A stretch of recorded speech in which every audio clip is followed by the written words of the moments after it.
Developed by Infogrames Multimedia, V-Rally is a racing game that was released for Sony's PlayStation 1 console in 1997. Players must drive rally cars through a series of more than 40 stages that are spread out over 8 locations, including England, Spain and New Zealand. The game was unique at the time in that it features both kit cars and world rally cars, those that are built to the specifications set by the FIA, or International Automobile Federation.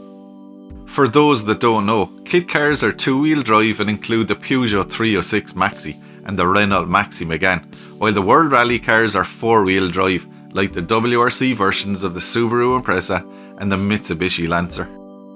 V-Rally took nearly 2 years to develop, and because the PlayStation's development kits just didn't cover the requirements needed to create the game, the developers decided to concoct their own programming tools and game engine.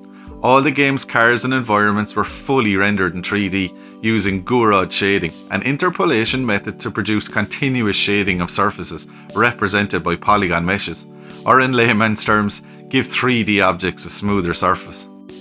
The cars that are featured in the game were all officially licensed, right down to their advertising stickers, and former world champion Ari Vatanen was enlisted to help the developers understand exactly how the cars should handle collisions and drifts.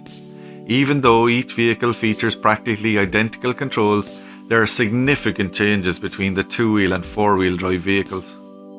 The creators of V-Rally had even originally intended for it to include a level editor, where players could create their own tracks by modifying road surfaces, road curvature, and weather conditions. The PlayStation would then take between 30 and 60 seconds to render these newly created tracks, which could then be saved to a memory card. The developers had intended for this option to essentially future-proof their product until a new one was developed, allowing players to update their game with additional tracks. Sadly, this level editor was omitted in the initial game's release, but was eventually included in the sequel V-Rally 2. They also toyed with the idea of having 4-player support via the PlayStation Link cable and the possibility of a rear-view mirror while driving, but both were discarded, the latter due to the PlayStation 1's hardware memory constraints. V-Rally was first released in Europe in July of 1997 as V-Rally 97 Championship Edition, but was renamed Need for Speed V-Rally for its North American release in November of the same year, published by Electronic Arts instead of Infogrames as it had been in Europe. The US version of the game had no connection to the Need for Speed series, and its title seems to have been changed purely to draw more attention to the American market, as rallying was much more popular in Europe than America at the time. The Need for Speed version does include an additional car, however, the WRC Toyota Corolla. Upon its release, V-Rally was both a critical and commercial success in Europe, selling 15,000 copies during its first weekend of release. It was the best-selling game in the UK for 3 months, and in August of '98 received a gold award indicating more than 100,000 units sold across Switzerland, Austria and Germany. By November of the same year, V-Rally had sold more than 2 million copies worldwide. As is common practice, the reviewing press were actually some of the first people to experience the game before its official release. Some of them even received a fabulous press kit as part of the privilege. A mere 100 were made and sent out to the chosen few, along with a letter explaining its relevance. This letter was written in German and loosely translates as the following. What ends in V-Rally without serious damage is often quite different in reality. Human and metal are tested to their limits and will on regular occasions succumb to the extreme requirements which make rally spectacular. Receiving the trophy and the winner's podium compensates for all the stains and desperation. One person that has been at the top very often is Ari Vatanen. Especially for you, he has brought a small souvenir from his last rally, Paris-Dakar, a piece of tyre mistreated by the dusty and merciless desert. This strictly limited edition is supposed to awaken your fascination and attract you to such automobile adventures. Maybe someday we'll experience such a rally firsthand. Until then, you can practice with V-Rally.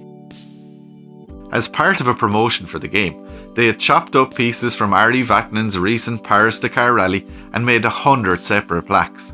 With the selected pieces of tyre in place, it was then cleverly covered in plexiglass to protect it, complete with Infogrames and Laguna video games logos.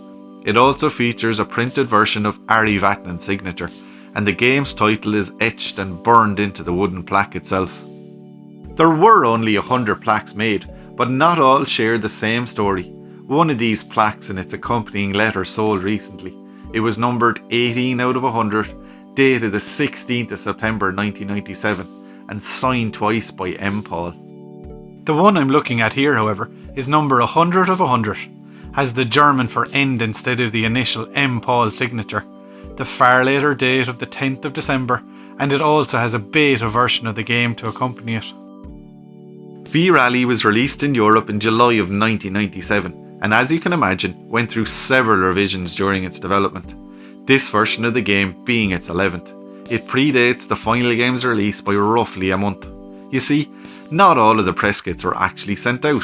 The developers kept some of them for themselves, and this one in particular was chosen to mark the end of V-Rally's development. Normally here I do a deep dive into the game's differences to the final release, but sadly there aren't any to notice. It was towards the end of the game's development lifecycle after all.